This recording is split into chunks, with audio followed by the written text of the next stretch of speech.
What's good, people? It's your boy Animal. Welcome to the video, welcome to my channel. Thank you for joining me today. If you're new to my channel, please subscribe, and if I help you out in any way in my videos, don't forget to smash that like button. So today I'm going to be taking you through the playlist. Last week we went through the channel rack, and the following week we will be going through the mixer. I'm going to take you through the playlist, what its purpose is, what it does, and also some hopefully tips and tricks and little secrets along the way that will help you with your workflow. So let's get right into it. Okay, so we're in FL Studio right now. This is your channel rack here, this is the playlist, and this is the mixer. I'm going to maximize this as much as I can. We're not going to be using the mixer, so we'll drag this over a little. I've kept the channel rack open because we're going to be looking at the patterns whilst adding them into the playlist as well. So if we recall from our last video, we've created a pattern for the main kick, the clap, and the hat and the snare, and I showed you how to do that by having one pattern, and we used the split by channel, which is here, and that split each element that was in the pattern that had a note within the pattern into its each individual pattern. That's a lot of patterns. Okay, first let's have a look at all the tools that we're going to need. We've got a magnet icon here. Now this is your snap to grid. If we keep it to main, that corresponds with this here. So this is your main snap to grid, and this can apply to the piano roll as well as the playlist. If it's always onto main and you want them to both always have the same snap, you could just keep it to main and keep it there, or obviously you set your individual ones here to line, cell, beats, bars, and so on. If you're within the playlist, most of the time you will be using anything between a bar, beat, half a beat, and up to a quarter beat. I generally don't go any less than that unless I'm making sort of intricate chops or anything. We'll keep it to a beat for now. So on this pencil tool, if I left click onto the playlist, it will put them in according to the snap. If I right click and hold, and it will remove them as well. So if we change this to quarter beats, and you see the grid has got a lot more finer lines in there, and that's where the snaps are, so you can move it a lot closer to there, and obviously the grid lines have changed as well. Now if we move on to the painting tool, and now we click the next pattern we want, which is the clap, then we can click and drag, and it will continuously put the next pattern in. And you can do the same with the hats, click and drag, and the snare.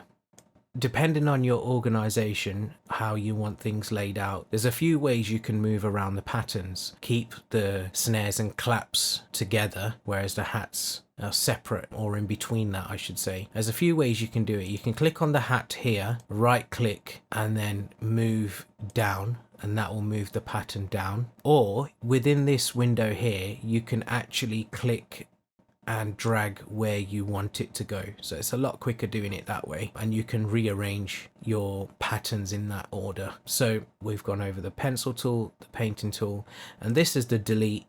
I don't think you really need to use the delete, because you can just right click on one. So with the pencil tool and the painting tool, what you can also do is click an existing pattern on the playlist, and that will then be selected. So you can see that it does change here anyway. So if you've got a pattern nearby, you can just click and it will put it in there, and click and put it in there. If you change and click another pattern, obviously it will paste something else. Now we've got the mute tool, so you may just want to test what something sounds like and just mute the kick, for example, before we go through it. And then if you don't like it or don't want it at all, then you can get rid of it, and it's just a way to test what you're doing there. Okay, so we've got the slip tool here now. What this does is it allows you to slide the audio or pattern within that pattern length. So I'm clicking and dragging here and moving to the left, and you can see it's changing the position. We can't go any further forward, but I can do that with the claps if I wanted to move that, and same with the hats as well. And it just keeps the the pattern length. It works probably best when you've got an audio file and you've chopped them and you want to slightly move the start or the end position. If you've got a chop, you won't be able to move the start if it's the beginning of the chop, or if it's a sort of sample that's halfway through, you can then slide it back and forth and it'll be within there just to get the timing right. So we've got the slicing tool here now. This has two functions within it and it's used on the mouse. If you left click, you should see a blue line, and click and drag up to wherever you want to go. And if you do that, that's now made a chop in between the pattern. And if you right click and slice, it will get rid of part of the pattern. I'm not too sure how the algorithm works. I think it's based on however much information is on the other side, so I'll get rid of the more information on there, and I just did Control Z to undo that. If you do Control Z again, it redoes it, and if you want to go further back, Control Alt Z and it will go further back into the history, and you can see all your steps here on the left as well. Now if we go back to the pencil tool, so P is the shortcut for the pencil tool, C is the shortcut for the cutting tool. We've now got the selection tool, so you can select parts of clips. What you can also do is use Control. So while you're in with the pencil mode, if you hold Control, click and drag, you can select whatever you want. If you hold Control and Shift, you can actually click on each pattern that you want as well. So you can do that individually, and I'm sure you can do that with the selection tool as well. So you can select the individual patterns. We've got the magnifying tool. You can right click on there, and if you click again, it'll take it back to the state it was in. Left click and right click zooms in and out. So we've got the playback button now, and what that will do is that will just play back your individual patterns that you've got on the playlist. So if you click on, it's just playing the kick there. I want to hear the hats, and you just want to work out what's what, it allows you to do that. Yeah, so there are your tools on the playlist on how you put patterns in here. If we move over to the left, we've got pattern picker. This is called the picker tool. So you got patterns here, you've got audio clips in here. So let's drag in an audio file and I'll show you what you can do with that. So we've got our audio in here, and we've also got automation. Now any automation clips that you add will always be in this slot there, in this picker panel under this line, and that's usually easier to use if you have your automation clips on top of the track that you're automating. Some people like doing that. I like keeping it separate, but if you put it on top of it, you find that you need to move it or manipulate it, then you can just click on this automation and do that. We'll create an automation clip as well, so we'll do that on the snare. We want to slowly increase the volume. Now with automation clips, if you right click on the pattern and create automation clip, then what that will do is if a selection is not highlighted, it will do it for the full duration of from the beginning to the last pattern. If you select a duration, you can do that. So the way I'm selecting is I'm just right clicking, and you can change the selection there as well and increase it by right clicking and holding. Also what you can do is double click and drag out as well. So if we select a portion where we want it to increase, and then I can go to the snares, right click on it and create automation clip on the volume knob. That's now created it there. It just puts it in the nearest slot which is available. And see, if I put it over the top and put my snare on, then you can see the automation above the snare. Some people prefer it because you can see directly what you're doing on there. I don't know, I'm mixed feelings. Sometimes it's great, sometimes it's not. But yeah, so we've got our automation clip here. Now if we select it, that's coming to the forefront now, and we use these points here for automation to change what we want. So obviously this is the volume that it was currently set at when we created the automation clip. So if we drag this and we want it to get louder, so we can just change that there, and it will come in louder gradually like that. And that's how you add an automation clip. I will go more into automation later, but if you want to add more points onto it, you just right click wherever you want to add the point and it will add it there. If you right click on it again, you can hit delete. You can right click on it again and change the curve types. It won't show it now because the clip isn't long enough. So that's the automation clip on there, and that's your wave and that's your patterns. So now we've got our patterns laid out, we've gone through the tools here and the picker panel. I'm just going to take you through the options that we've got on here. So under edit, you've got your cut, copy, duplicate, etc. Your basically your movement on here, and that'll apply to the patterns on the playlist. These are various options on here, drop audio on track headers, and this is changing the way it works basically. Again, you've got merge pattern clips. So like we split by channel, if we selected various pattern clips, it will merge them together. So I'll just show you that. So if we wanted the kick and the clap there, and we go to edit, merge pattern clips, that's now put them into one. You see, and it's named it as merged, but it hasn't got rid of those other patterns, it still kept it there. So if we can edit and do as well, and we've also got merge similar ones. So if you've got snares and claps all on the same one, or it knows that the pattern sequence is similar, then it will merge those all together.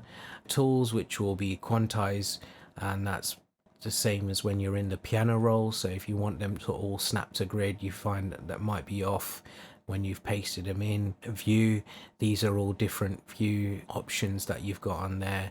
It's best just to have a play around with them. You know, I won't go through them all now, it's there for you. You're not going to ruin anything by going in the view, but if we just go on here, so you can create them larger ones like that. The tracks, if you want to view them larger, or you can all make them smaller as well at the same time.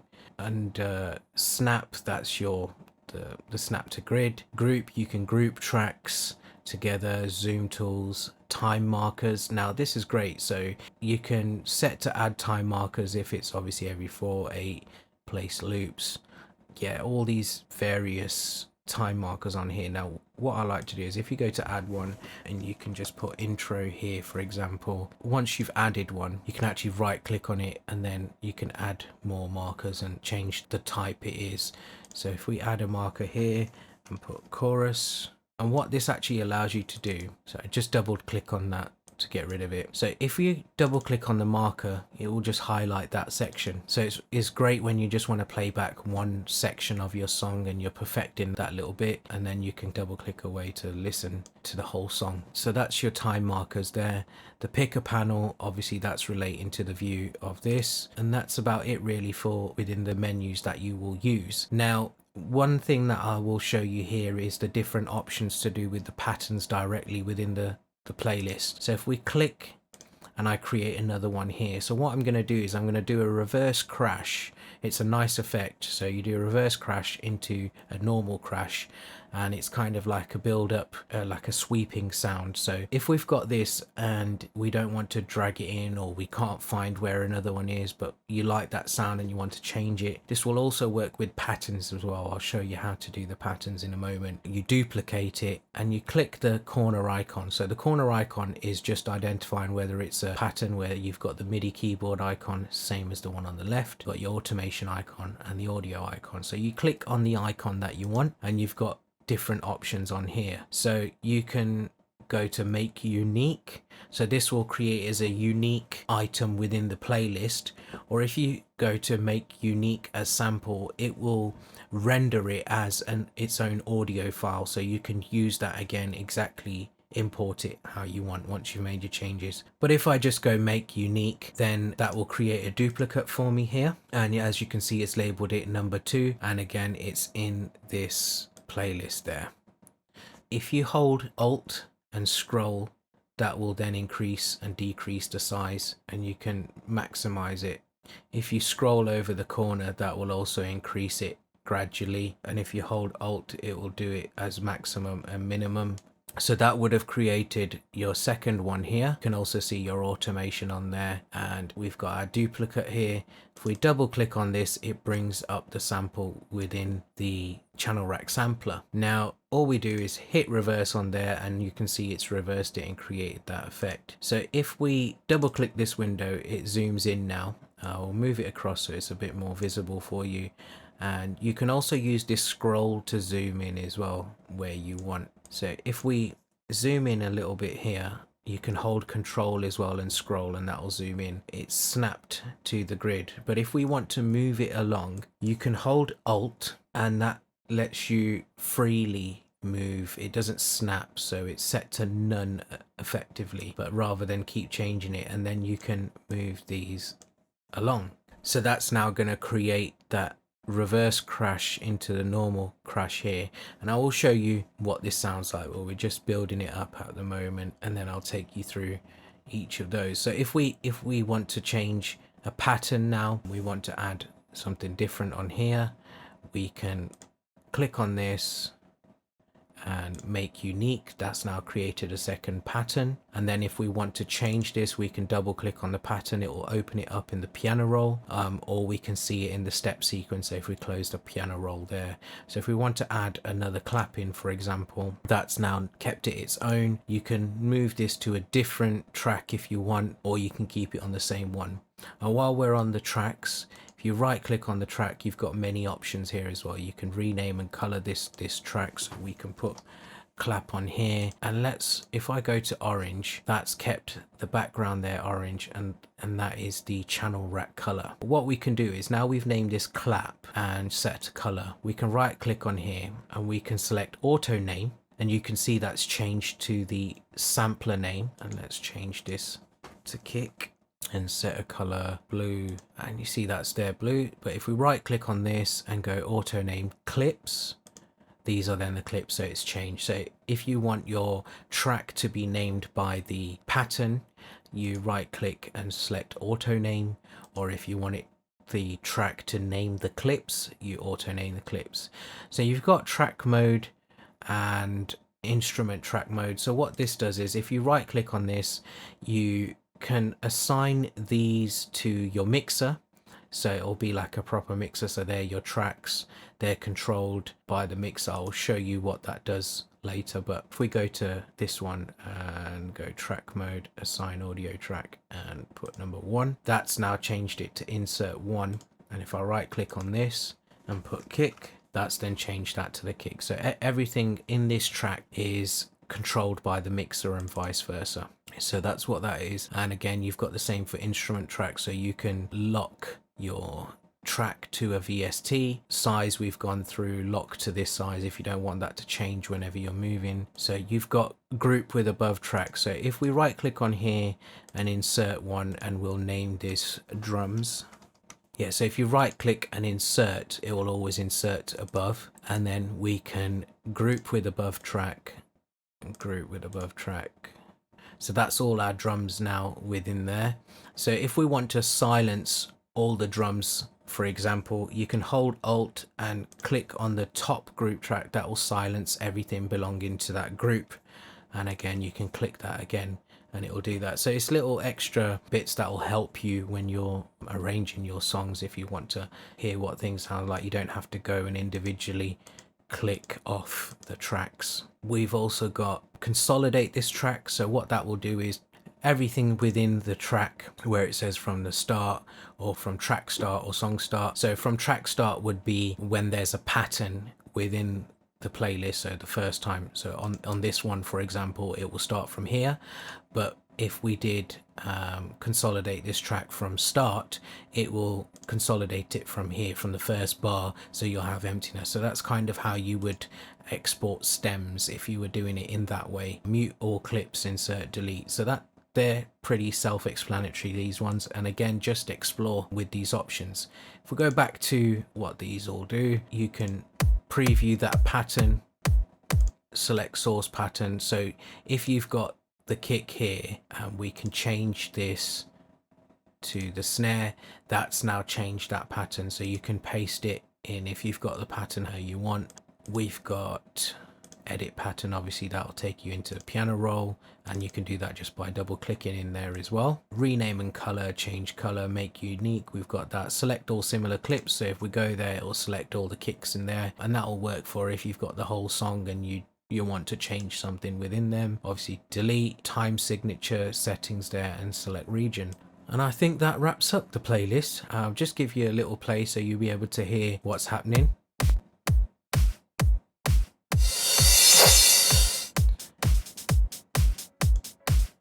And there we go. Thank you for watching. If that helped you out in any way, please smash that like button and consider subscribing. I will see you on the next one. Take care. Bless.